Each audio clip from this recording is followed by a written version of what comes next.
তোমরা যদি রুটিনটা খেয়াল করো, দেখো বাংলা প্রথম পত্র 2 তারিখ, দ্বিতীয় পত্র 4 তারিখ, মাঝখানে একদিন বন্ধ। 6 তারিখ ইংরেজি প্রথম পত্র, একদিন বন্ধ। ইংরেজি দ্বিতীয় পত্র তার আগেও একদিন বন্ধ, ঠিক আছে। তারপর তথ্য ও যোগাযোগ প্রযুক্তি, তথ্য ও যোগাযোগ প্রযুক্তি এটার আগে কয়দিন বন্ধ খেয়াল করো, 9-10 2 দিন বন্ধ পাচ্ছ আইসিটির আগে। ওকে, এরপর পদার্থবিজ্ঞান এইটার আগে মাত্র একদিন বন্ধ, খবর হয়ে যাবে কিন্তু। সো পদার্থবিজ্ঞানটা মাথায় রাখো। সায়েন্সের প্রথম সাবজেক্ট ফিজিক্স, আগে বন্ধ একদিন। সো এইটা অনেক প্রায়োরিটি দিতে হবে, ঠিক আছে। দ্বিতীয় পত্রের আগে কয়দিন বন্ধ, একদিন বন্ধ। সো ফিজিক্স কিন্তু আগেই ভালো করে একবার রিভিশন দিয়ে ফেলতে হবে, ঠিক আছে। এরপর রসায়নের আগে বন্ধ আছে, দেখো 15, 16, 17, 18 3 দিন বন্ধ রসায়ন প্রথম পত্রের আগে, ঠিক আছে। দ্বিতীয় পত্রের আগে 2 দিন বন্ধ, 20, 21, তাই তো। আচ্ছা, তারপর হচ্ছে বায়োলজি, বায়োলজির আগেও বন্ধ আছে। তুমি দেখো 22, 23, 24, 25, 26 4 দিন বন্ধ আছে বায়োলজি প্রথম পত্রের আগে। বায়োলজি দ্বিতীয় পত্রের আগে একদিন বন্ধ। তারপর last exam higher math, higher ম্যাথের আগে কয়দিন বন্ধ বলো তো? 30, 31, 31 তো নাই, 30, 1, খুব বেশি বন্ধ নাই, 2 দিন বন্ধ আছে। হায়ার ম্যাথের আগেও, হায়ার ম্যাথ প্রথম পত্রের আগে জাস্ট 2 দিন বন্ধ, দ্বিতীয় পত্রের আগে একদিন বন্ধ। তাহলে রেড জোনে কে কে থাকতেছে? রেড জোনে কে কে থাকতেছে আমাকে বলো। সবচেয়ে রেড জোনে আছে ফিজিক্স। তোমাকে ফিজিক্স ভালো করে একদম ভাজা ভাজা রিভিশন দিতে হবে। তারপর হচ্ছে হায়ার ম্যাথ, ঠিক আছে। বায়োলজির আগে বন্ধ আছে, বায়োলজি নিয়ে অত টেনশন করার দরকার নেই, পরীক্ষার আগে ভালো করে পড়বা, এর আগে মোটামুটি শেষ করে রাখো, শেষ করে রাখো, ঠিক আছে। কেমিস্ট্রি নিয়েও তো ফার্স্টে higher math, physics must revision দিতে হবে, হায়ার ম্যাথ মাস্ট রিভিশন দিতে হবে, ঠিক আছে। এরপর কেমিস্ট্রি রিভিশন দিতে হবে। এই রিভিশনগুলো তুমি কিভাবে দিবা, কেমনে দিবা, সবকিছু আমি তোমাকে বলবো। এই কয়টা সাবজেক্ট 1300 নাম্বার, ঠিক আছে। বাংলা ইংরেজি এখন পড়ার দরকার নাই। বাংলা ইংরেজি তুমি কি করবা, পরীক্ষার আগে একদিন, পরীক্ষার আগে, হ্যাঁ পরীক্ষা যখন শুরু হবে না তার 1 সপ্তাহ আগে থেকে তুমি অন্য সাবজেক্ট পড়া ডান করে দিবা। ওই 1 সপ্তাহে বাংলা ইংরেজি একদম ভাজা ভাজা করবা। কেমনে ভাজা ভাজা করবা সেটা দেখো, ঠিক আছে। আপাতত তুমি একদিন করে রাখতে পারো রিভিশন দেওয়ার জন্য। ওকে, আইসিটি পরীক্ষার আগে 2 দিন বন্ধ আছে। এই 2 দিন বন্ধে তুমি আইসিটি ভাজা ভাজা করে ফেলতে পারবা। তো চাইলে এখন একদিন তুমি আইসিটি রিভিশনের জন্য রাখতে পারো। এটা হচ্ছে 2 দিন রিভিশন, আমি দিন লিখছি 2 দিন, এটাও ধরো একদিন, ঠিক আছে। এবার আসো সায়েন্সের সাবজেক্ট, হ্যাঁ পদার্থবিজ্ঞান, রসায়ন, জীববিজ্ঞান, উচ্চতর গণিত। পদার্থবিজ্ঞান এটার জন্য তুমি 5 দিন রাখতে দাও, 5 দিনে ভাজা ভাজা করবা। উচ্চতর গণিত এটার জন্য 5 দিন রেখে দাও। এই 5 দিনে 5, 5, 10 দিন, হ্যাঁ দরকার হলে 6 দিন রাখো, তুমি রিভিশন দিবা।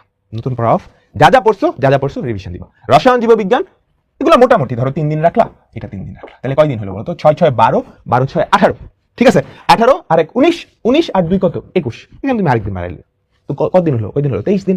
আর লাস্টের 7 দিন পরীক্ষা শুরুর আগে, তখন এগুলো পড়ার দরকার নেই, তখন তুমি কি এই বাংলা ইংরেজিতে ফোকাস দিবা। হ্যাঁ, সায়েন্সের মেজরিটি শিক্ষার্থী বাংলা ইংরেজিতে প্লাস মিস করে। সো লাস্টে 7 দিন, তাহলে মোটামুটি হয়েছে, একটা আইডিয়া পাইছো কেমন রিভিশন দিবা। ওকে, চলো এবার রিভিশন কেমন দিবা। উচ্চতর গণিত, আমরা ফার্স্টে উচ্চতর গণিত চলে আসি। ক বিভাগ, অ্যাটলিস্ট এই চ্যাপ্টারগুলো তোমার পড়ে ফেলতে হবে। এই চ্যাপ্টারগুলো যদি তুমি পড়ে ফেলো, নতুন করে এখন আর যোগজীকরণ এগুলো শুরু করার দরকার নাই। যদি না পড়ে থাকো ডান, দরকার নাই, নতুন করে পড়ো, এগুলো তুমি রিভিশন দিবা। গেল উচ্চতর গণিত দ্বিতীয় পত্র। এখান থেকে ক বিভাগ থেকে তুমি যোগাশ্রী, প্রোগ্রামিং, জটিল সংখ্যা এই দুটো চ্যাপ্টার চাইলে আপাতত স্কিপ করতে পারো, কিন্তু আমি জানি জটিল সংখ্যা অনেকে পড়ে ফেলছো। ওকে, তখন কি করতে হবে? রিভিশন দিতে হবে, ঠিক আছে। যে কয়টাই পড়ছো, হলুদগুলা প্রায়োরিটি দিয়ে যে কয়টা পড়ছো এর মধ্যে রিভিশন, নতুন পড়া স্টপ। খ বিভাগ থেকে কনিক, গতিবিদ্যা, স্থিতিবিদ্যা, সম্ভাবনা। কেউ যদি ধরো তুমি গতিবিদ্যা পড়ো না, স্থিতিবিদ্যা পড়ছো, ওকে ঠিক আছে, নতুন করে গতিবিদ্যা পড়ার দরকার নেই, তুমি যেটা পড়ছো এটা রিভিশন দিবা। যার যা কিছু আছে, মানে যে যতটুকু প্রিপারেশন নিয়েছে ওটার উপর এখন রিভিশন দিতে হবে। নতুন করে আলাদা একটা চ্যাপ্টার শুরু থেকে শেষ করা, তুমি গতিবিদ্যা পড়ো নাই, শুরু থেকে শেষ করা কঠিন আছে, বুঝছো? আচ্ছা, এরপর আইসিটি নিয়ে অত প্যারা খায় না। আইসিটির আগে এমনি 2 দিন বন্ধ আছে, 2 দিন বন্ধেই সব ভাজা ভাজা করে ফেলতে পারো, এর আগে আপাতত এই চ্যাপ্টারটা আর এই চ্যাপ্টারটা সবচেয়ে প্রায়োরিটি দিয়ে পড়তে হবে, ঠিক আছে। এরপর তুমি চাইলে প্রথম 2টা চ্যাপ্টার পড়ে ফেলতে পারো, 2 নম্বর চ্যাপ্টারটা আগে, তারপর 1 নম্বর চ্যাপ্টার। এই 4টা চ্যাপ্টার পড়া থাকলে ইনশাআল্লাহ সিকিউতে একদম ফুল মার্কস পাবা। আইসিটি নিয়ে কোনো টেনশন কেন করবে না। এই 30 দিনের মধ্যে একদিন তুমি আইসিটির জন্য রাখো, এই 2টা চ্যাপ্টার কভার করে ফেলো, রিভিশন দাও, ঠিক আছে। আর আগের 2 দিনে তুমি পুরাটা একবার রিভিশন দিতে পারো, বুঝছো? এরপর পদার্থবিজ্ঞান প্রথম পত্র, তুমি যে কটাই পড়ছো, হ্যাঁ হলুদগুলা পড়লে মোটামুটি হয়ে যায়, সিকিউ 100% হয়ে যায়। তারপরও যে কটাই পড়ছো ওই কটাই রিভিশন। এটা কিন্তু মোস্ট প্রায়োরিটি দিয়ে রিভিশন দিতে হবে, কারণ পরীক্ষার আগে কি বন্ধ একদিন, পদার্থবিজ্ঞানের মতো পরীক্ষার আগে বন্ধ একদিন, খবর হয়ে যাবে, কিন্তু খবর হয়ে যাবে, ঠিক আছে। সো এইটা 5 স্টার ফর রিভিশন, ওকে, এটাও 5 স্টার ফর রিভিশন। তো ফিজিক্স গেল, ঠান্ডা মাথায় কিন্তু মাথায় রাখতে হবে। কেমিস্ট্রি আর বায়োলজির আগে বন্ধ আছে, সো এইটা একটু চিল করলেও চলে। তো কেমিস্ট্রি এই 3টা চ্যাপ্টার একটু রিভিশন দিয়ে রাখো এই 30 দিনে। কিভাবে রিভিশন দিবা? তোমরা ক্লাস করছেন এতদিন, নোট খাতা, বই। কেমিস্ট্রি আর বায়োলজি এই 2টা সাবজেক্ট কিন্তু বই পড়া লাগে, বুঝছো? স্পেশালি বায়োলজি সবার আগে। তো তোমাদের বই এন্ড নোট খাতা দেখে এটা মাস্ট রিভিশন দিবা, তোমরা যদি ক্লাস করতে চাও কেমিস্ট্রি, পাহলুই ভাই ক্লাস আপলোড দিচ্ছে, হিমেল ভাই ক্লাস আপলোড দিচ্ছে, সাকিব ভাইও দিচ্ছে, ওনাদের ক্লাস দেখতে পারো। যেই চ্যাপ্টারটা দুর্বলতা আছে তোমরা চাইলে দেখে নিতে পারো।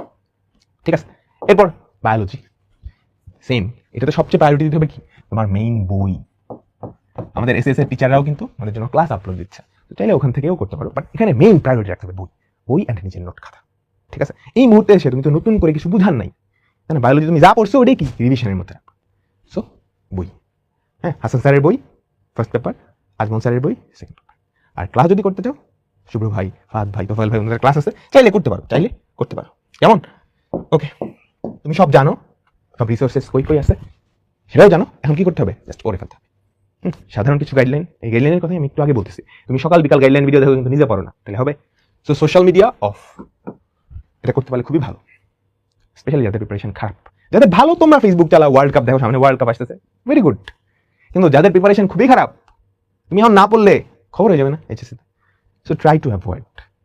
ঠিক আছে, সবার সাথে কম্পেয়ার করো না। ঠিক আছে, তোমার একটা বন্ধু ওর সব পড়া শেষ, ওয়ার্ল্ড কাপ দেখতেই পারে, তুমি পড়োই নাই, তুমি যদি ওয়ার্ল্ড কাপের ইয়ে করো তাহলে হবে না। ঠিক আছে, তোমার কন্ডিশন ওয়াইজ পড়তে হবে। হ্যাঁ, তো সোশ্যাল মিডিয়া, ফেসবুক, ইনস্টাগ্রাম, এগুলো একটু দূরে থাকা ট্রাই করো। স্বাস্থ্যের দিকে খেয়াল রেখো, অসুস্থ হও না। ঠিক আছে, হ্যাঁ, বাইরের খাবার দাবার কমায়, বাসায় হেলদি খাবার টাবার খাও, পড়াশোনা বাদে এক্সট্রা কাজকর্ম, ক্লাবের অ্যাক্টিভিটি, হ্যান ত্যান যা আছে, খেলাধুলা আপাতত কমাও। হ্যাঁ, লাস্ট দিকে অফলাইনে দৌড়াদৌড়ি একদমই করিও না, সময় নষ্ট হয়। ঠিক আছে, model test, final model test তোমরা দিতে পারো, অবশ্যই এটা ভালো একটা জিনিস, তোমার প্র্যাকটিস হবে, নার্ভাসনেসটা কাটাবে, বাট পড়ে দিও। ঠিক আছে, অনলাইন কোর্স, অনেকে অনেক অনলাইন কোর্স করে কিনছো, এখন তোমার যেটা কাজে লাগতেছে জাস্ট সেটাই করো, এর বাইরে কিছু করার দরকার নেই।